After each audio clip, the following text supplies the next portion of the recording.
Sipol-sipol pa tong ano to. Oy, Mar! Mar! Halika. Kaya, bakit? O, ano yung hulog mo? Hulog saan? Yung sa paluwagan. Eh, sumahod na ako ah. Kaya nga, yung hulog mo. Hulog. Eh, sumahod na nga ako ah. Ba't ako maghulog? Sumahod ka nga. Nung sumahod ka, hindi ka na naghulog. Eh, paano yung mga susunod na sa sahod? Ganun ba yun? Oo. Ang pagkakalam ko, pag sumahod na, hindi na maghulog eh. Ay, hindi maghuhulog eh. Paano yung iba dito? Ano, ako mag-abono? Ang galing nito eh. Wala namang usapang ganun ah. Sabi niyo, pag naghulog... Alam mo ba yung paluwagan? Ano?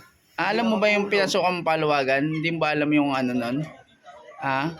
Kaya nga may bunutan yun eh kung sino unang sasahod tapos huling sasahod. Ay, hindi tawag hindi paluwagan tawag doon. Baka pasikipan yun. Ang pasikipan eh, ano yun, nakailang hulog ka pa lang tapos pagkasahod mo hindi ka na naghulog. Paano yung iba? Eh, naghulog na akong nakaraan ah. Kaya Naghulog ka nga nung sumahod eh. nakaraan, Kasi naghulog ka nung nakaraan. Pero kailangan mo ng ano, maghulog ulit.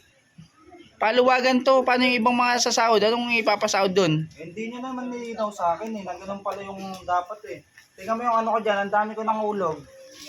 O tignan mo yung hulog mo. Nakasahod na nga ako eh. Tignan mo yung hulog mo, tapos i-check mo din yung sinahod mo kung magkano. O. Oh, ayun na, ang haba niya na. O, ang haba niyan. O, magkano yung sinahod mo? O. 15K. O, 15K. O, kwentain mo yung hinulog mo kung ano. O, kung abot. O, nasa 7K lang yung hinulog mo ah. Kaya nga. O. Tapos pag sahod mo, hindi ka na hulog. Kaya nga paluwagan eh. Alangan, mas malaki pa yung hulog ko sa ano. Anong mas malaki pa hulog mo eh? Paano yung mga ano, yung sasahod na huli? Wala Sino namang mag-aabono usapang nun? ganun eh. Dati sinabi nyo sa akin. Sinabi sa akin. Saka yung ano ko, napamili ko na. Ang sinahod ko. Uy, maghulog ka. Hindi ano ito. Hindi na Paano ako yung mga huling ano dito? ano. Paano yung huling mga hindi pa nasahod? Ang akala ko kasi pag sumahod na, hindi na maghulog. Yun ang akala mo. Dapat inaalam mo muna kung ano yung ano nitong paluwagan, hindi yung hindi ka maghuhulog. Wala namang usapan na ganyan eh. Ba't nililinaw nyo?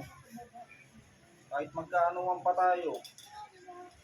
Kahit magkano pa tayo, ibalik mo na lang yung ano mo, yung sinahod mo, tapos ibabalik ko yung hinulog mo. Eh, wala pa nga akong pera eh. Paano kung mababalik? Naubos Eh di maghulog ka nung ano, maghulog ka dito. maghulog. Magkano naman nahulog ko na naman dyan? Kung magkano yung hinulog mo na umpisa, yung hulog nun, hanggang sa matapos, hanggang makasahod lahat. Hindi ganun din yun. Binabawi nyo rin yung sinahod ko. Paano pa man ang ano nyo? Ang hina makaintindi na ito. Oh. Sumali-sali ka ng paluwagan, hindi mo alam kung paano mag-ano na ito. Hindi nyo naman kasi pinaliwanag eh. Sige Pina- na, may lakad pa ako. Paliwanag. So yung sunod eh, paliwanag mo. Punta mo na ako sa bahay kung ano. Kung usapan natin. Ano, ako mag-abono na ito?